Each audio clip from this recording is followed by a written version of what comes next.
was a child, my mother used to tell me a story about a little girl who went for a walk in the woods and met a fairy. She said to always be careful when you're in the woods because you just don't know who might be very, very small and underfoot. I always loved hearing that story, but never thought I'd actually meet a fairy on my own until one summer day when I was a little bit older. Would you like to hear about it? Oh, good. Now I ask that you keep your imagination open and unlocked while I tell my tale, because there will be parts that sound quite strange and unbelievable. But I assure you that I am telling it to the best of my recollection and exactly as I experienced it that day. It all happened one summer day. The weather was like it is now, actually, a bit warm in the direct sunlight, but much cooler in the shade of the woods. I've always appreciated the magic and possibility of the woods. My family called me an adventure girl when I was growing up. There's such curiosities in the forest, smells and colors and alive things crawling and trees creaking. The trees that hold those giant knots that make you wonder if someone has made a nice little cottage inside of there and maybe I should just knock, knock, knock and see if they're home. Anyway, back to that summer day. I was walking along a trail, my favorite trail. I like how it winds up and down the hills, but it's next to a stream, so you know exactly where you are, even if you go too far. I remember that I had sort of been daydreaming about what school would be like in the fall and what my new teacher in class would be like, when all of a sudden I felt a bug bite my ankle, and I stopped to bend over and scratch it. And I heard a sound like I had never heard before. It sounded like a cry. Wait, and a song? A crying song, maybe. Yeah, that's it. But it was very, very tiny. I could tell it wasn't coming from someone very large, because if I hadn't stopped at that exact moment and bent down, I would have missed the crying song sound entirely. I couldn't quite tell where it was coming from, but I was so curious I just had to look for it. It sounded like it was coming from the stream, so I got back up on my tiptoes and carefully started tiptoeing over. Very carefully, because I was suddenly aware of every single step. I surely didn't want to step on whatever or whoever was making this noise. I looked up and down the bank of the stream, but didn't see anything that looked out of the ordinary. And then I heard the sound again, this time a little louder and a little more desperate. I crouched down on my knees and put my ear right up against the dirt.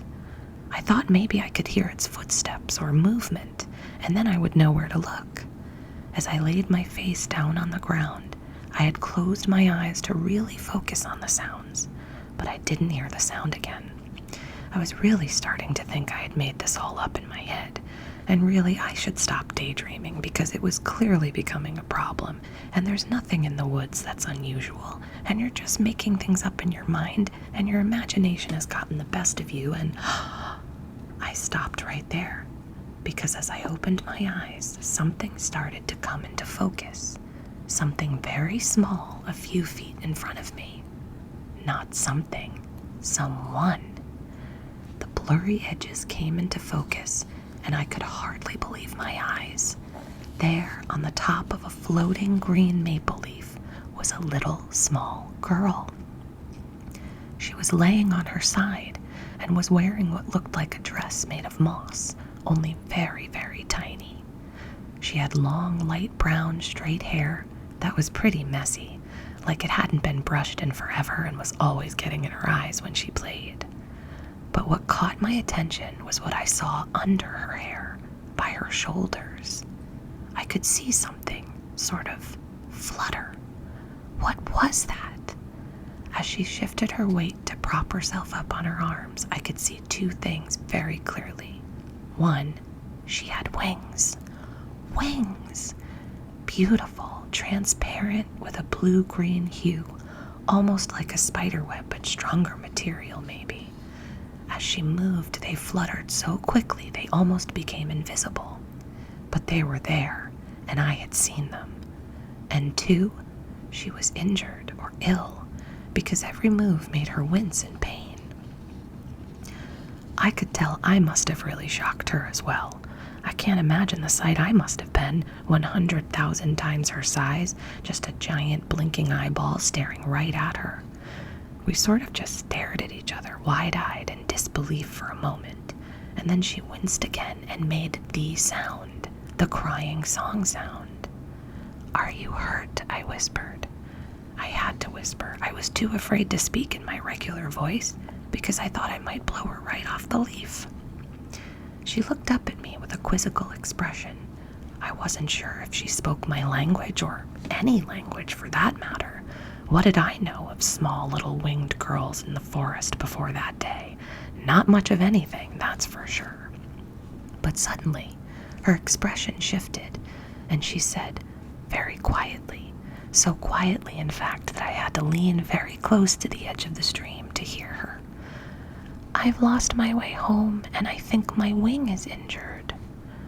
I understood immediately why she looked at me so quizzically earlier. It's quite a shock to learn that not only are there such creatures that live in the woods, but that they speak our language too. "I'm so sorry to hear that you're hurt and lost. Is there something I can do to help? Maybe I can help you find your way home," I said. "That would be wonderful. Thank you so much. First, I think I need to find something to bind my wing. I tried flying a little upstream and I couldn't move it at all. And you can't get far flying with one wing, that's for sure." "What can we use?" I asked. "If you tell me what to look for, I can try and find it for you." "Thank you again. Would you mind helping me off of this leaf? I don't want to start floating away while you're gathering things," she said. "Okay, I'll try," I said. But how in the world was I going to help her up without hurting her even more? She was smaller than the nail on my little finger. "It's okay. You won't hurt me. I'll help you through it," she said. She must have sensed how nervous I was. "Thank goodness. Okay, what do I do?" I said. "Well, maybe if you can sort of gently push this boat over to the shore, I might be able to climb on your hand, and then we can look for the elderberry leaves together," she said. "Oh, okay, yes, I can do that," I said. So I reached my hand across the stream, which for you and me was not very wide at all, maybe 1 foot across total. We could easily jump right over to the other side if we wanted to. And I gently placed my hand in the water behind the green maple leaf. I didn't want to make a splash or a ripple. It might have sent her sailing. I lowered my hand very slowly into the water and then gave the slightest push behind the leaf. It wasn't a push, really. I just flicked my wrist ever so slightly. But it did the trick, and she and the leaf started gliding over to the edge of the stream. I kept my hand closely behind in case she fell or needed help steadying the leaf. As the leaf got closer to the edge of the stream, I moved my hand out of the water and around to the other side on the ground. I wanted to protect the leaf from bumping into the side of the ground, but the leaf bumped into my hand instead, and as it did, she jolted toward my hand. At that moment, I could see her tumbling forward, so I moved my thumb around the palm of my hand so I could give her something to steady herself. And she tilted forward and grabbed onto my thumb. Now, I don't know if you've held hands with a fairy before, but I can tell you from experience that you might not even know it if you had. I could barely feel anything. It was a hint, a whisper of a feeling, like tingles you get down your spine when you feel really relaxed and comfortable. I was looking right at her, holding on to my thumb, but still couldn't feel it. I didn't want to make any sudden movements, because I think we were both increasingly aware of the difference in our size, but I looked down and said, "Hold on to my thumb. I'm going to cup my hand under you so you can sit down and rest again." She just looked up and nodded. I could tell she was in pain and exhausted. I wanted to help her, and quickly. I moved my hand underneath her, and she was able to sit down again right in the center of my palm, which was now shaped like a cup. This time she sat and curled her legs into her and wrapped her arms around them. "Okay," I said, "I'm gonna stand up now, but I promise I will keep my hand as steady as I can." "Thank you," she whispered. I took my other free hand and pushed myself up from the ground until I was on both knees, sort of kneel standing, if you know what I mean. And then I put one leg down and pushed myself up as slowly as I could. I kept watch of her the whole time to make sure I wasn't accidentally clenching my hand, which would have not been good. Finally, I was standing straight up, and I looked into my hand and saw that she was nervously peeking through my fingers. "Okay," I said, "what do we need to bind your wing?" "Elderberry flowers," she said. "We need the stems. I can use them to make a brace for my wing, and then I should be able to fly." "Elderberry flowers," I repeated while nodding my head, as if I knew what an elderberry flower was or looked like. She sensed my hesitation and said, "Look for white, small flowers grouped together, sort of like a bush." "Okay," I said, relieved that I didn't have to figure this out myself. "I can do that. White, small flowers, white, small flowers. I'm gonna start walking now. If I go too fast or if you need me to stop, just let me know. And by the way, my name is Savannah." "Oh, hi Savannah. I'm Dewdrop. It's nice to officially meet you. Thank you again for helping me." "Dewdrop, I like your name. It's no problem. Until I met you, I was just daydreaming walking around the forest. Okay, white small flowers grouped together. Let's do this." As we started walking, it didn't take us long to find an elderberry bush. They grow abundantly in this part of the world. I spotted the white flowers a few yards away, tucked behind a big oak tree. At first I thought I had seen a deer or animal out of the corner of my eye, but as I turned head on and faced it, I was delighted to see 5 or 6 elderberry bushes all grouped together away off from the path. I stepped into the woods to bring us closer, all the while keeping my hand cupped just so and checking in to make sure Dewdrop was still all right. "That's it," she cried, just louder than the squeak of a mouse. I had to bend my ear closer to my hand to make sure I could still hear her. "I'm so glad," I said. "Okay, let's go over there." We approached the elderberry bushes, and I pushed my cupped hand forward to make sure that these were the correct flowers. I really didn't know much about flowers, and I sure didn't want us to be all excited about the wrong kind of small white flower. Dewdrop gently winced as she made her way to her feet, and still I could only feel the whisper of her weight, a gentle tickle in the palm of my hand. We came to a stop, and I leaned over toward the elderberries and stretched my cupped hand fully straight so that she could walk closer to the flowers.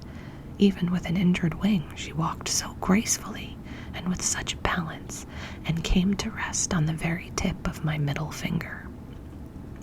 She reached out her hands and scooped up several of the small flowers and pulled them as hard as she could until I heard a small snap and knew they had freed from the bush. She then turned and walked right back to the center of my palm and said, "Okay, this should do it. I just need to sit a bit and make the brace." "No problem," I replied, and I cupped my hand around her again so that she could sit down and work. I stayed standing, mostly because I really didn't know what else to do with a small fairy cupped in my hand who was making a brace for her wing out of flowers. A few minutes went by, maybe more. To be honest, I started daydreaming again about what fairy school was like, if they had school, and did they have the same type of school year that I did. Maybe Dewdrop was going back to school soon too, and was she nervous about her new teacher and what her friends would be like? I was just about to ask her when she said, "Okay, I think I'm finished," and I looked into the palm of my hand and could see that both of her wings were standing upright and outstretched. Only now The wing on her left side looked like it had green veins, and I realized that must have been the brace she built from the elderberry stems. Now that I could see both wings outstretched, I could also see how large and beautiful they were. They were easily twice, maybe 3 times her size, and had more colors than I first realized. They looked like the colors you see in a bubble right before it pops, and it shimmers in the light, a rainbow of beautiful colors that danced with each one of her movements. "Thank you so much, Savannah. I can't tell you how much you've helped me," she said as she pitched the petals of the elderberry flower she didn't need over the side of my hand. "But I really need to go now and make sure I can get home before dark so my mom can properly fix my wing." I was suddenly so sad. This magical, beautiful being that I didn't even know existed but 2 hours ago had come into my life so unexpectedly and was going to leave just as quickly. There was so much I wanted to ask her. There was so much more I was curious about. But I also knew that I had to let her go and get home safely. "I hope you get home safe, Dewdrop. I'm so glad I met you, and I'm so glad I could help." "You didn't just help me. You saved my life," she said. And I uncupped my hand once more, and this time she didn't walk to the edge. She ran toward the end of my hand, and just when I thought she would fall right over the tip of my finger, she leapt and glided upward. She was flying now, and I could see that her injured wing was not working as well as the other side. Still, she pushed herself up higher and was hovering about 2 feet from my nose. "I'll never forget you, Savannah." "Oh, I'll never forget you either, Dewdrop. Will I ever see you again? How will I know you're okay?" I pleaded. "Don't worry. I'll find you again someday. Listen for my special song. I'll sing for you so you know I'm okay. Goodbye, friend." And she flew so fast she disappeared. I stayed in the woods for hours after that, looking at every single maple leaf and trying so hard to see her wings glistening in the light. But eventually, it turned too dark, and I had to get home, so I left the woods. I never did see Dewdrop again. Every time I'm in the woods, I always find myself checking leaves and streams and walking just a little bit carefully, and I never pass an elderberry bush without smiling. And every once in a while, if I close my eyes and listen very, very carefully, I swear I hear the cry song sound of a little fairy girl, my friend. And if you listen closely, you might hear her too.